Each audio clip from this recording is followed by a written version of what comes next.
Assalamualaikum warahmatullahi wabarakatuh.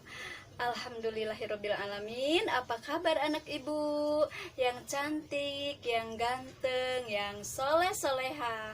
Alhamdulillahirrabbilalamin. Pada hari ini kita bisa berjumpa lagi meski masih lewat video, yaitu untuk menuntut ilmu. Alhamdulillahirrabbilalamin. Anak-anak, sebelum kita belajar, marilah kita berdoa dulu. Berdoa mulai. Bismillahirrahmanirrahim. Rabbi zidni ilman warzuqni fahma birahmatika ya arhamar rahimin. Amin. Amin ya Allah ya Rabbal alamin. Anak-anak, alhamdulillah Allah selalu memberikan kepada kita kesehatan sehingga kita bisa berjumpa lagi. Anak-anak, baiklah, pada minggu kemarin kita sudah mempelajari yaitu pembagian air. Cung yang masih ingat anak ibu yang pinter ya. Ada berapa macam pembagian air itu anak-anak? Yaitu ada 4 macam. Pinter-pinter anak ibu. Coba anak-anak ibu yang pinter, yang cantik, yang ganteng, yang soleh-soleha, ibu minta kalian ucapkan lagi 4 macam pembagian air itu. Ayo, biar selalu ingat ya. 1, air mutlak, pinter. 2, air musyammas, pinter. 3, air mustakmal, pinter. 4, air mutanajis. Hore 100 untuk anak-anak ibu. Alhamdulillahirrabbilalamin. Ya Allah, anak-anak ibu pinter-pinter. Anak-anak, itulah tentang pembagian air. Ada berapa? Ada 4 macam. Kenapa sih Bu Guru kita harus mengetahui macam-macam air itu? Anak-anak ibu, perhatikan ya.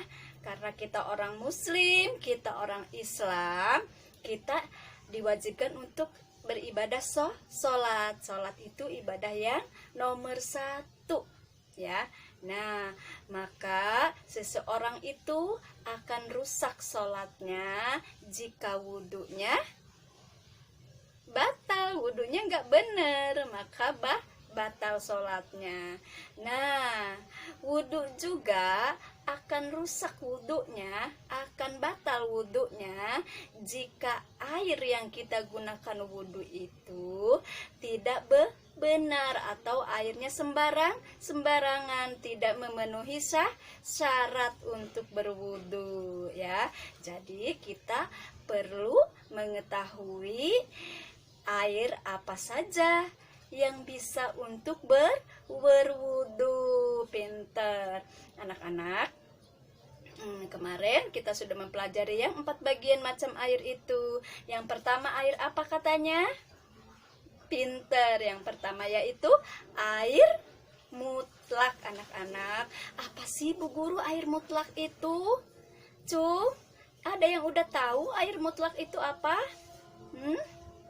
Belum tahu. Iya, karena kalian belum ibu kasih tahu, belum ibu ajak belajar tentang air mutlak. Nah, baiklah, sekarang kalian simak baik-baik, kalian perhatikan baik-baik agar kalian bisa dan faham apa itu air mutlak ya. Faham apa yang ibu sampaikan ya. Perhatikan ya anak-anak ya. Bismillahirrahmanirrahim. Anak-anak, air mutlak adalah air yang suci dan mensucikan. Diingat ya, apa katanya anak-anak? Air mutlak adalah air yang suci dan mensucikan ya, yaitu air yang masih murni, yang masih asli, yang belum tercampur oleh apapun ya. Belum tercampur oleh apapun sedikit pun ya, masih asli, masih murni ya. Nah, anak-anak, air mutlak itu bisa untuk bersuci, yaitu bisa untuk berwudu ya, bisa untuk mencuci, bisa untuk mandi, bisa untuk membersihkan hadas, membersihkan kotoran, membersihkan najis. Nah, itu namanya air mutlak. Air yang suci mensucikan.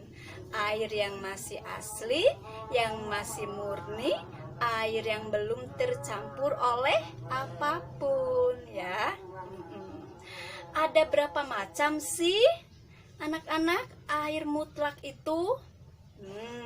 Kalau macam-macam air mutlak sebenarnya kalian sudah tahu, karena ibu sudah mengajarkan minggu-minggu yang lalu, di video-video yang lalu, tentang 7 macam air yang bisa untuk berwudu.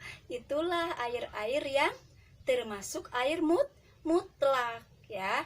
Karena air mutlak itu, sebagian para ulama fikih mengatakan air mutlak itu yaitu air yang turun dari atas langit, dari langit ke bumi, dan air yang keluar dari mata air, dari perut bumi ya. Apa sih air yang turun dari bumi? Masih ingat kan pelajaran yang lalu yang 7 macam air itu? Coba, ada air apa? Ada air hujan, pinter. Ada air salju, ada air es. Nah, anak-anak, apa sih bedanya air salju dan air es? Menurut ulama fikih, air salju dan air es itu beda ya. Air itu sama-sama turun dari langit, cuma bentuknya yang berbeda. Jadi mereka kebalikan ya. Kalau air salju turun dari langit, bentuknya cair ya, cairan ya. Nah, setelah jatuh ke bumi itu berubah menjadi gumpalan salju atau mengeras menjadi batu es. Nah, kalau air es itu kebalikannya dari air salju. Air es itu turun dari langit berbentuk gumpalan batu es ya, berbentuk es ya. Nah, setelah jatuh ke bumi, dia berubah menjadi cairan, menjadi air. Nah, itu bedanya air salju dan air es ya. Namun di negeri kita, di Indonesia itu ada mungkin enggak entah berapa ratus tahun sekali ya, nggak tahu, ibu juga belum pernah mengalami bagaimana air salju, bagaimana air es itu ya, belum pernah mengalami hujan es, hujan salju itu ya. Tapi emang ada yang mengatakan, orang tua zaman dulu itu katanya pernah ada gitu ya, tapi entah tahun berapa, ibu belum pernah mengalami ya. Di kita alhamdulillah cuaca di kita itu normal, hanya musim panas dan musim dingin ya, musim hujan, tidak ada musim salju ya. Itu berlaku di luar negeri. Kalau di luar negeri ada itu ya, ada hujan salju ya. Nah, kita lanjutkan ya. Tadi ada air hujan, ada air salju, terus yang dari dasar bumi, dari perut bumi ada air mata air atau sumber mata air, yaitu air sumur ya, air sungai, air laut ya. Nah, itu bisa untuk berwudu. Terus ada apa lagi? Ada air embun ya. Nah, itu ketujuh macam air itu tadi bisa untuk digunakan berwudu. Ketujuh macam air tadi termasuk air mutlak anak-anak. Nah, anak-anak, sekarang ibu ulangi lagi ya, agar kalian tidak mudah lupa ya. Air mutlak adalah air yang suci dan mensucikan ya, yaitu air yang masih asli atau masih murni, belum tercampur oleh apapun ya. Air mutlak ini bisa digunakan untuk berwudu, untuk mandi, untuk mencuci, untuk membersihkan najis ya. Alhamdulillahirabbil alamin. Anak-anak sudah mengerti kan? Ibu harap ibu doakan anak-anak ibu pada pinter-pinter, soleh-solehah, mengerti dan faham apa yang ibu sampaikan ya. Anak-anak, baiklah sebelum kita berpisah, kita ucapkan hamdalah, alhamdulillahirabbil alamin. Assalamualaikum warahmatullahi wabarakatuh. Dadah anak ibu.